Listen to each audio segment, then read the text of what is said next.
Sir ನಿನ್ನೆಯಿಂದ ಸಮೀಕ್ಷೆ ಆರಂಭ ಆಗಿದೆ. ಸಾಕಷ್ಟು ಕಡೆ ಸಮೀಕ್ಷೆ ಸರಿಯಾಗಿಲ್ಲ, ಗೊಂದಲ, ಟೆಕ್ನಿಕಲ್ ಏರಿಯರ್ ಅಂತೆಲ್ಲ ಬರ್ತಾ ಇದೆ ಸರ್. ಏನು ಸಮಸ್ಯೆ ಅಂತ? ಇದು ಸಮೀಕ್ಷೆ ನಡೀತಾ ಇದೆ. ನನ್ನ ಮಾಹಿತಿ ಪ್ರಕಾರ ಶುರುವಾಗಿ ಸರಿಯಾಗಿ ನಡೀತಾ ಇದೆ ಅಂತ. ಅದನ್ನು ಮಾನಿಟ್ರ್ ಮಾಡೋರು ಬೇರೆ ಅಡ್ಮಿನಿಸ್ಟ್ರೇಟಿವ್ ಅಥಾರಿಟೀಸ್ ಇರ್ತಾರೆ. ಅವರಿಗೆ ನಿಮಗೆ ಮಾಹಿತಿ ಕೊಡಲಿಕ್ಕೆ ನಾನು ತಿಳಿಸಿ ಹೋಗ್ತೀನಿ. ನಾನೀಗ ಸದ್ಯಕ್ಕೆ ಕೋರ್ಟಿಗೆ ಹೋಗ್ತಾ ಇದ್ದೀನಿ. ಕೋರ್ಟ್ನಲ್ಲಿ ಒಂದು ಕೇಸ್ ಬರಲಿಕ್ಕಿದೆ. ಅದಕ್ಕೆ ನಮ್ಮ ಲಾಯರಿಗೆ ತಿಳುವಳಿಕೆ ಕೊಡಲಿಕ್ಕೆ ಹೋಗ್ತಾ ಇದ್ದೀನಿ. ಹೀಗಾಗಿ ಸಮೀಕ್ಷೆ ಬಗ್ಗೆ ಮಾಹಿತಿ ಬೇಕಾದರೆ ದಯಾನಂದ್ ಅವರು ತಮಗೆ ಎಲ್ಲ ತಿಳುವಳಿಕೆ ಕೊಡ್ತಾರೆ. ಸ್ವಲ್ಪ ಹೊತ್ತು ವೆಯ್ಟ್ ಮಾಡಿ. ನಮ್ಗೆ ಅರ್ಜೆಂಟಾಗಿ ಒಂದು ಮೀಟಿಂಗ್ ಮಾಡಲಿಕ್ಕಿತ್ತು. ಯಾಕಂದರೆ ಒಂದು ಜನತಾ ಪಾರ್ಟಿಯವರು ಒಂದು ಆಯೋಗ ಬಂದ್ಬಿಟ್ಟು ತಮ್ಮದು ಇಂತಿಂಥ ಕಾಸ್ಟನ್ನು ನೀವು ಪಟ್ಟಿಯಿಂದ ತೆಗಿಬೇಕು ಅಂತ ರಿಪ್ರೆಸೆಂಟೇಷನ್ ಕೊಟ್ಟು ಭಾಳಷ್ಟು ಚರ್ಚೆ ಇದು ಎಲ್ಲ ಆಯಿತು. ನಾವು ಅದಕ್ಕೆ ಒಂದು ಎಮರ್ಜೆಂಟ್ ಮೀಟಿಂಗ್ ಕರೆದು ನಮ್ಮ ಆಯೋಗದವರಿಗೆ ನಾವು ಅವ್ರ ಕನ್ಸರ್ನ್ನ ನೋಡಿದ್ವಿ. ಅವ್ರು ಹೇಳ್ತಾ ಇದ್ದಿದ್ದು ನಮ್ಮ ಕೆಲವು ಶೆಡ್ಯೂಲ್ ಕಾಸ್ಟ್ನಲ್ಲಿ ಇರೋರಿಗೆ ಅವ್ರದ್ದನ್ನು ಯಾಕೆ ತೆಗೆದು ಹಾಕಿಲ್ಲ, ನೀವು ಬೇರೆಯವ್ರದ್ದು ಮಾತ್ರ ಯಾಕೆ ತೆಗ್ದಿದ್ದೀರಿ ಅಂತ ಪ್ರಶ್ನೆ ಮಾಡಿದರು. ಅದು ಅವ್ರು ತಪ್ಪು ಕಲ್ಪನೆಯಿಂದ ಆ ಇಂಪ್ರೆಷನಲ್ಲಿ ಬಂದಿದ್ದರು. ಅವ್ರು ಬರೋಕ್ಕಿಂತ ಮುಂಚೆನೇ ನಾವು ನಮ್ಮ ಮೀಟಿಂಗ್ನಲ್ಲಿ ಪೇಪರ್ ಪಬ್ಲಿಕೇಶನ್ ಆದಮೇಲೆ ಪೇಪರ್ ಪಬ್ಲಿಕೇಶನಲ್ಲಿ ಇತ್ತು ಅವರು ಹೇಳ್ತಾ ಇರೋ ಜಾತಿಗಳು. ನಾವು 19/8 ಏನು ಪೇಪರ್ ನೋಟಿಫಿಕೇಷನ್ ಮಾಡಿದ್ವಿ, ಅದರಲ್ಲಿ ಕೆಲವು ಕಾಸ್ಟು ಕಮ್ಯುನಿಟೀಸು ಇತ್ತು.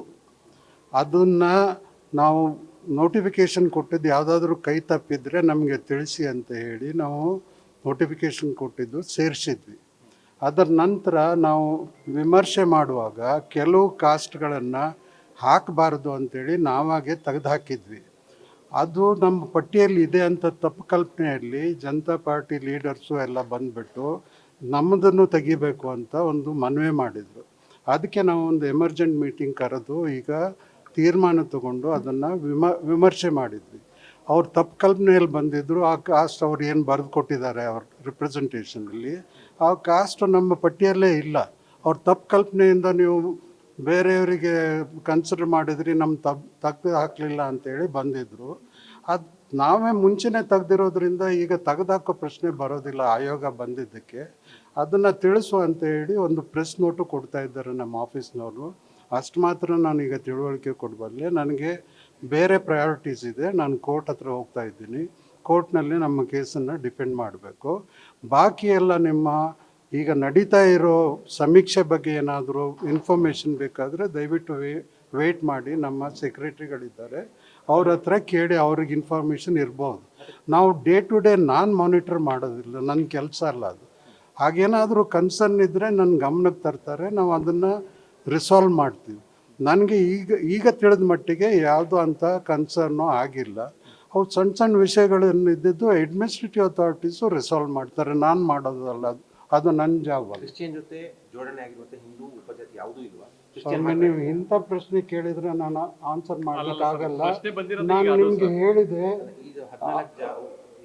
ಇದು ನಿಮ್ಗೆ ಸಿಕ್ಕಿದೆಯಲ್ಲ, ಇದು ಇರಲೇ ಇಲ್ಲ. ತಪ್ಪು ಕಲ್ಪನೆಯಲ್ಲಿ ಇದನ್ನ ರಿಪ್ರೆಸೆಂಟೇಷನ್ ಕೊಟ್ಟು ಈಗ ಹೇಳ್ತಾ ಇದ್ದೀನಲ್ಲ ನಾನು. ಅವ್ರು ಹೇಳಿದ್ದು ಬೇರೆ. ಈ ಪಟ್ಟಿಯಲ್ಲಿ ಏನು ಬಂದಿತ್ತಲ್ಲ ಆಯೋಗದವರು, ಅವ್ರು ತಪ್ಪು ಕಲ್ಪನೆಯಲ್ಲಿ ಬಂದಿದ್ರು. ಇವು ಯಾವುವು ನಮ್ಮ ಪಟ್ಟಿಯಲ್ಲಿ ಇಲ್ಲ.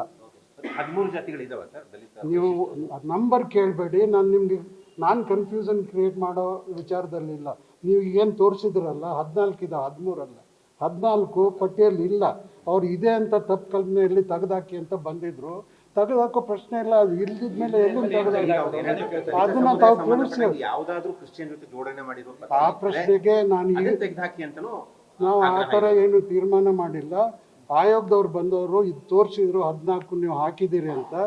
ನಾನು ನಿಮ್ಮ ಮೂಲಕ ಈಗ ಅವ್ರಿಗೆ ಕನ್ವೆ ಮಾಡ್ತಾ ಇದ್ದೀನಿ, ಅವ್ರಿಗೆ ತಿಳಿಸಿದ್ದೀನಿ. ಒಂದು ಪ್ರೆಸ್ ನೋಟು ಹೋಗ್ತದೆ ನಮ್ಮಿಂದ. ನಮ್ಮ ಆಯೋಗದವರು ಇದು ತಪ್ಪು ಕಲ್ಪನೆಯಲ್ಲಿ ಅವರು ಇದನ್ನು ರೇಸ್ ಮಾಡಿದರು. ಇದಕ್ಕೆ ಯಾವುದೋ ಸಬ್ಸ್ಟ್ಯಾನ್ಸಿಂಗ್ ಇದು ಮಟೀರಿಯಲ್ ಇಲ್ಲ. ಹೌದು, ನಾವು ಮುಂಚಿನ ಪಟ್ಟಿಯಲ್ಲಿ ಇತ್ತದು, ಅದನ್ನು ನಾವೇ ತೆಗೆದಾಕಿದ್ದೀವಿ. ಯಾರೇ ಬಂದು ತೆಗೆದಾಕಿ ಅಂತ ಹೇಳಿದ್ದಕ್ಕೆ ತೆಗೆದಾಕಿದ್ದಾರಲ್ಲ, ನಾವೇ ತೆಗೆದಾಕಿದ್ದು. ಅದು ಸೂಕ್ತ ಅಲ್ಲ ಅಂತ ತಿಳ್ಕೊಂಡು. ಆದರೆ ಅದು ಇದೆ ಅಂತ ಹೇಳಿ ತಪ್ಪು ಕಂಪ್ನಿಯಲ್ಲಿ ಬಂದಿದ್ದರು. ನಾವು ಅವರಿಗೆ ಇನ್ಫಾರ್ಮೇಷನ್ ಕೊಡ್ತಾ ಇದ್ದೀವಿ. ಅವ್ರಿಗೆ ನಾವು ರೆಸ್ಪಾನ್ಸು ಮಾಡ್ತೀವಿ ಅಫಿಷಿಯಲಿ. ಬಟ್ ನಿಮ್ಮ ಥ್ರೂ ಅವರಿಗೆ ಕನ್ವೆ ಮಾಡೋದೇನೆಂದರೆ ಅದು ಪಟ್ಟಿಯಲ್ಲೇ ಇರಲಿಲ್ಲ, ಅದು ತೆಗೆದು ಹಾಕೋ ಪ್ರಶ್ನೆ ಬರೋದು.